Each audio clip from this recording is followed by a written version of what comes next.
अस्सलाम वालेकुम dear friends, welcome to my YouTube channel food passion simply. आज मैं यहाँ आपके साथ शेयर करूँगी होममेड दही बड़ा मसाले की रेसिपी, जो कि आप इस्तेमाल कर सकते हैं फ्रूट चाट में, चना चाट में, और दही बड़े मीठे हो या नमकीन, उन सब में आप इसका इस्तेमाल कर सकते हैं। तो चलिए स्टार्ट करते हैं। बिस्मिल्लाहिर्रहमानिर्रहीम। यहाँ पर मैंने हाफ़ कप जो है धनिया लिया है, साबुत धनिया, हाफ़ कप ही ज़ीरा लिया है, और 1 कप मैंने लाल मिर्च ली है मोटी वाली। ये बिल्कुल फ्रेश होनी चाहिए। देखिए इनका कलर कितना खूबसूरत है। और इनको आपने साफ़ कर लेना है, ज़ीरे को भी अच्छी तरह और धनिया को भी आपने अच्छे से साफ़ कर लेना है, क्योंकि इसमें बहुत ज़्यादा मिट्टी भी होती है और कंकड़ भी होते हैं। तो बस यहाँ पे मैंने एक पैन को मीडियम आंच पे रख दिया है, और सबसे पहले मैं इसमें रेड चिलीज़ को हल्का सा ड्राई रोस्ट करूँगी, इतना कि ये कड़क हो जाए और हल्का सा इस पे कलर आ जाए। बिल्कुल आपने बर्न नहीं करना है।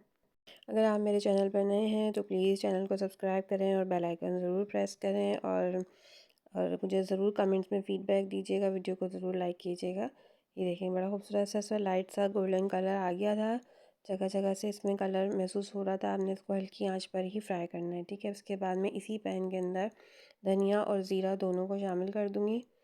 और इसको हमने इतना ही कुक करना है कि ज़रा से बस रोस्ट हो जाए और इसकी खुशबू आने लगे, क्योंकि अगर ज़्यादा इसको हम रोस्ट करेंगे तो ये डार्क ब्राउन हो जाएंगे और जले जली सी स्मेल आएगी। तो आपने बस इसको क्रंची करना, इसका मकसद है, ताकि ये अच्छी तरह जो है ग्राइंड हो जाए। अब इसको सबसे पहले हमने कूल डाउन करना है, ठंडा करना है, क्योंकि अगर आपने गरम गरम में इसको पीस दिया तो इन तमाम चीज़ों के अंदर अपना एक ऑयल होता है जो निकल जाएगा, जिसकी वजह से हमारे मसाले ख़राब हो सकते हैं, ठीक है।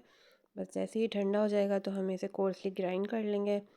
बिल्कुल भी आपने बारीक नहीं पीसना है, इसको मोटा मोटा ही रखना है। अच्छा, कप्स में इनकी मेजरमेंट मैंने आपको बता दी, और ग्राम्स में तकरीबन आप तीनों को बराबर मेजरमेंट के साथ ले सकते हैं, यानी 50-50 ग्राम, क्योंकि मिर्चें जो हैं वेट में हल्की होती हैं, तो वो भी अगर आप 1 कप भी लेंगे तो वो उन्हीं के बराबर वेट में आएगी, ठीक है। ये देखिए हमारा बड़ा ज़बरदस्त सा मसाला रेडी हो गया है, और ये बिल्कुल भी तीखा नहीं था और खाने में बहुत मज़ेदार था। आप मीठी दही फुल्कियों के साथ इसको ट्राई करें, चना चाट पे डालें अंदर, आप फ्रूट चाट में भी इस्तेमाल कर सकते हैं इसको, और ये आराम से स्टोर हो सकता है। इसको आपने एयर टाइट बर्नी में भर लेना है, और आप पूरा साल इसको इस्तेमाल कर सकते हैं। ज़्यादा क्वांटिटी में बनाएं और रखें, और मुझे ज़रूर से फ़ीडबैक दीजिएगा। Thanks for watching. मिलते हैं नेक्स्ट वीडियो में, जब तक के लिए अल्लाह हाफ़िज़।